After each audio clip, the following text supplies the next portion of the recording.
కరీంనగర్ జిల్లాలో BRS party ఆధ్వర్యంలో కాంగ్రెస్ బాకీ కార్డుల పంపిణీ జరిగింది. ముందుగా గాంధీ చౌక్ దగ్గర ఎమ్మెల్యే గంగుల కమలాకర్ నేతృత్వంలో నిరసన చేపట్టారు.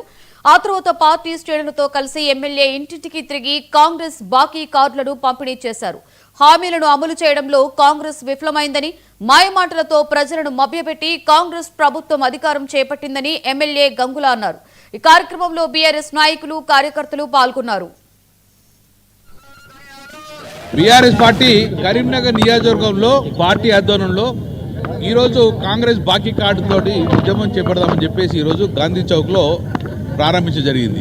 ఈ యొక్క బాకీ కార్డు ప్రతి ఇంటికి కూడా మేము పోయి ఇచ్చేసి ప్రభుత్వం మీకు ఎంత బాకీ ఉన్నది అని చెప్పేసి చెప్పే దిశగా ప్రయత్నం చేసి ప్రజలు చైతన్యవంతం చేయాలని చెప్పేసి ఈరోజు ఈ కాంగ్రెస్ బాకీ కార్డు అనేదాన్ని ఒక కార్డు తీసుకొని ప్రతి ఇంటికి కూడా పోవడం జరుగుతుంది. ఆ రోజు ఎన్నికలలో భరోసా కార్డు అని చెప్పేసి ప్రజలను మభ్యపెట్టిండ్రు. ఈరోజు బాకీ కార్డు చెప్పేసి ప్రజలను మీరు మోసం చేసిందని చెప్పే దిశ ఇస్తాం.